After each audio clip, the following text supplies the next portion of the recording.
Ayun po mga Tekram, isang magandang gabi po ulit. And yun po, about sa mga nangyari po, sa issue po, una po sa lahat, yung sa misinformation po. Ito po kasi yung mga nagiging problema po ng lahat eh. May isa lang pong kumalat na problema, parang pag narinig po ng isa na hindi naman po alam lahat, parang kumakalat po, parang lumalago po yung problema. So, isipin po palagi natin na kunyari po, may nasagap po tayong informasyon sa isang tao. Kunyari po yung about sa issue sa dorm po. May nakita po kasi kong post sa YouTube po na parang buwan naman si Kuya Luis, buwan naman sa dorm penalty agad. So, linawin mo ngayon, Kuya, isa pong misunderstanding yun kasi parang tayo mga tao, parang nagdi-decision po tayo agad. So, kayo po, alam niyo po sa sarili niyo na may penalty po ako sa dorm po.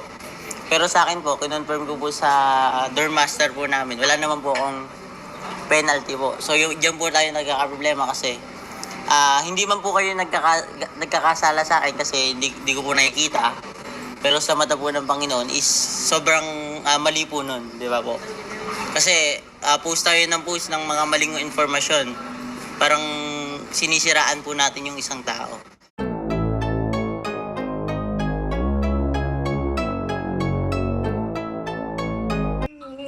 Kuya Jason, pa-confirm nga kung nag-message si kay Nanay Jack nung umuwi.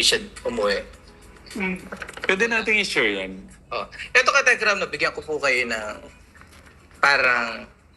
Hindi, wait na muna. Wag na muna kaya. Hindi, ang punto lang kasi nito, para may idea sila... Kung saan nagagaling. Kung saan tayo nanggagaling. Kumbaga, isa to sa mga example... Kasi ang take ko dyan ang take ko lang kung bakit ganun Kaya ayaw ko sanang ang take ko lang dyan, para ba, kasi Father's Day, tapos sa na din, kaya parang gusto niya din Walang problema doon, tama lang na isipin mo yun. Pero ano yung protocol na dapat mong ginagawa? Okay. That's the point, no?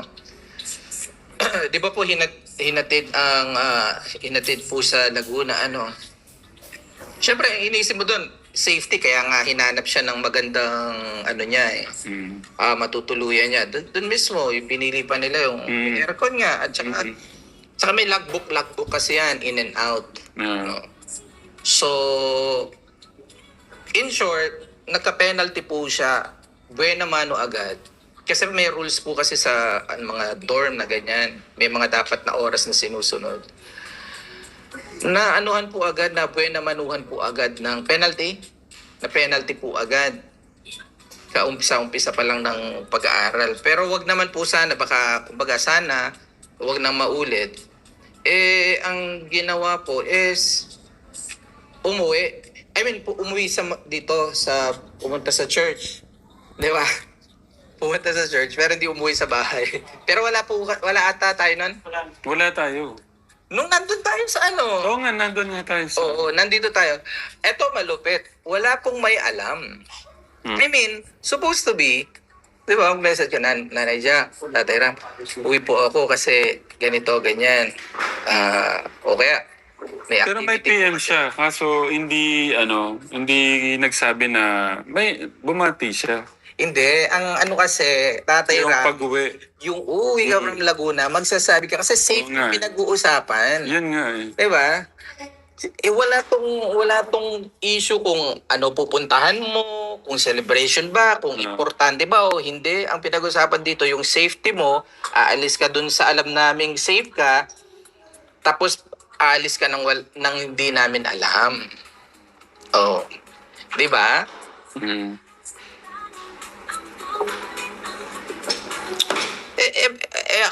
Diba? We don't know what will happen. Kung may mangyari, wala. Alam po kasi namin nandun sa dorm Diba? At least monitor mo time to time. Nasa na ba siya? Nakauwi na ba siya? Saan siya tutuloy? Nakabalik na ba? Wala hong problema kung dahil Father's Day o dahil sa church o gaano man po yan. Yun lang pong magsasabi po sana. Yung abiso man lang ba? Diba? So,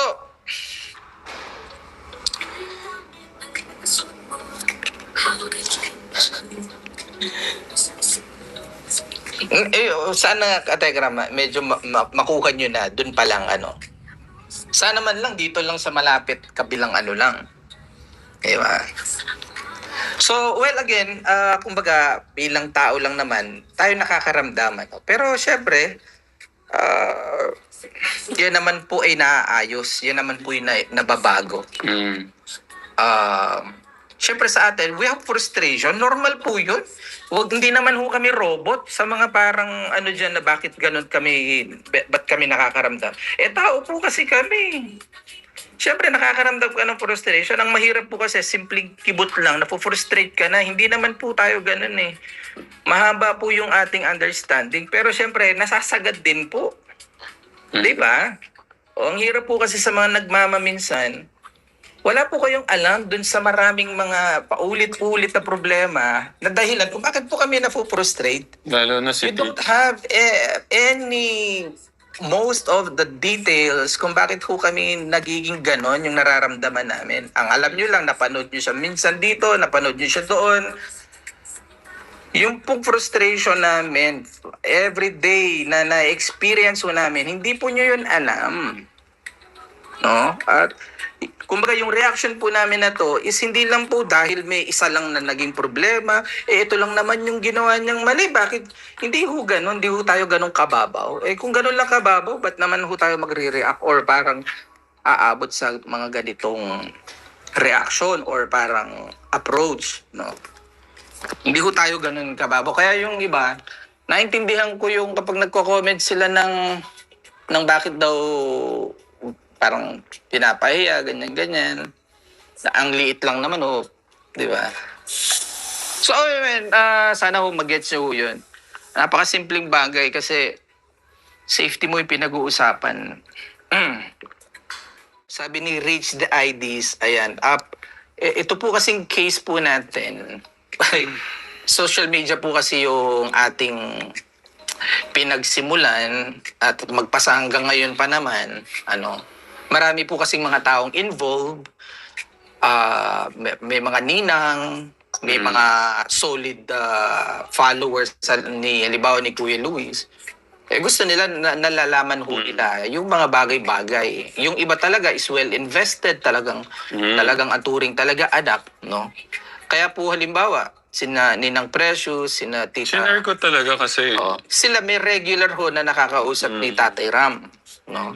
Kumbaga, ano na lang po ito parang para na lang po ma-inform po kayo kung ano po yung in general na nangyayari. Pero kung araw-araw ho namin iaano po sa inyo yung problema, hindi naman din po tama iyon. Kumbaga, ano na lang po ito, parang para na lang po malaman nyo rin kung nasan po kami dito. Then that's all.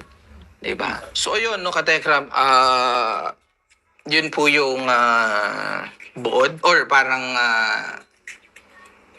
nilalaman nung letter ni Kuya Luis. And pagpare po natin na magtagumpay po siya at itong recent na sana wag na maulit. Ayan. Lesson learned, pangaral, private, sabi ni Mudra Jana. Napakarami na po nating private session, no? So, actually, at the end of the day, no, katapos-tapusan po ng bagay po na ito. Ang gusto natin mapabuti po si Kuya Luis. Sabihin na natin hindi masyadong gumanda yung ano niya sa amin. It's okay, no? I mean, we can accept that. Pero ang gusto natin is makapagtapos siya, maabot po niya yung pangarap niya, at masaya po tayong lahat doon. Tama? So kung kayo po ay approve, type amen. Kung kayo po ay sang-ayon doon sa sinabi ko, that at the end of the day, ang gusto natin, magtagumpay si Kuya Luis natin, maabot niya yung pangarap niya, matulungan niya yung pamilya niya. Amen po ba? Yan.